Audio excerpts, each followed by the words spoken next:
Okay, I had this issue. I wanted a vacuum for the pool, but they're entirely too expensive.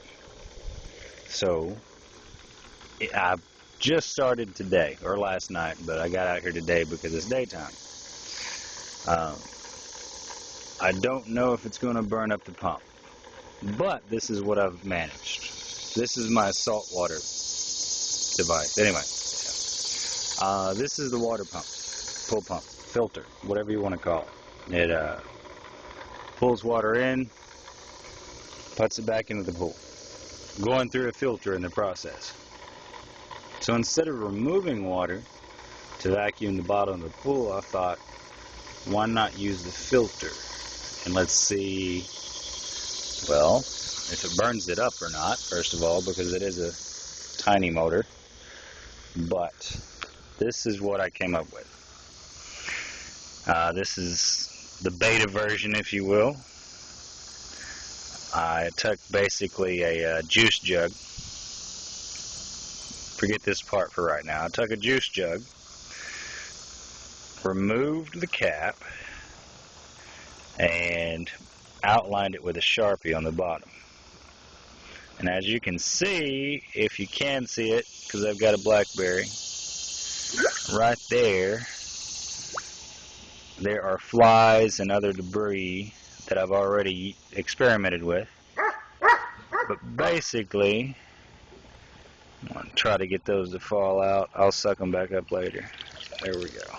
As you can see in the base there, it's pulling in, it's working. But you take off your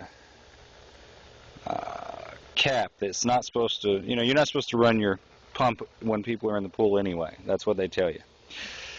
You take the cap off, the protective cover there, and then you take your jug, and of course the jug has to be wider than the cap. That's why I went with a juice jug. And you set it on there, you trace it with a Sharpie, and you very, very carefully cut it out with a sharp knife. To get it started, I'd recommend heating the knife with a Bunsen burner or your Bic lighter, your Zippo, whatever, and just push it in that way. That way you have a starting point that's not going to be jagged. And then just take your time and cut on the inside of that Sharpie, not on the outside of the Sharpie marker, on the inside of the Sharpie marker. Meaning on the side, you'll be cutting what you'll be removing. You don't want to remove the black line, basically. You can't really see it, but the black line's still there. Then you can push that back in. Not back in. You can push the filter part back inside the jug, and it snaps in. However, it's still loose. It's not tight. It's not fixed. You can take it back off with a little bit of hassle, but you can get it off. Once you get it on, it's stuck. It's there, but it turns freely. This is kind of important. You don't want it to be fixed, so if it gets jerked or anything, it's just going to automatically break something. Anyway, alright, now this part up here, you need, of course, a vacuum attachment of some sort. This is a nozzle. I guess they call it an extension, whatever, to make the hose longer.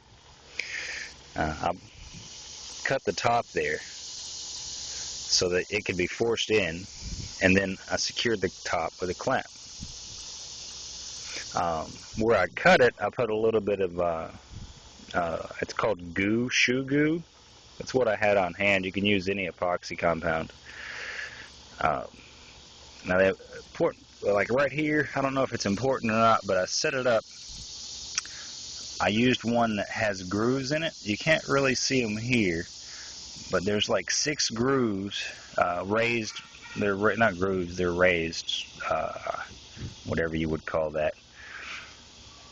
That way, if you actually stop suction, you'll see that the water will go in through the grooves. This should help me prevent burning up the motor quickly.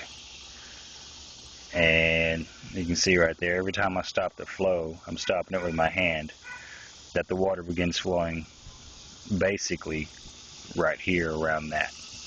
because there's like 6 little raised parts. Anyway, so you throw on the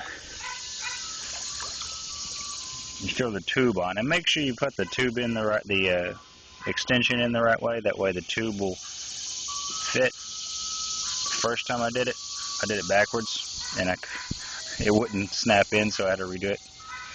I mean, it was just flipping it around one way or the other. And then you get your hose on the end, and just really quickly, because I know the video is running on, we got some dirt on the bottom, and it's not as fast as a shot vac would be, but you're not wasting water, and I've got a saltwater system, so it's kind of important. I don't want to put salt water on my yard. And you're vacuuming, and as you're vacuuming, you can see it. It'll come out, and either it goes into the pump, into the filter, or like I showed you earlier, the bigger stuff will actually sit inside your container. Like there's flies here, there's a few ants, there's a leaf. It won't go inside the thing. Don't suck in leaves. Use your pool strainer, your whatever net you use, whatever you want to use, but because a leaf could clog up, of course, your tube, but you know that if you're smart enough to look for this. Alright, hope you enjoyed.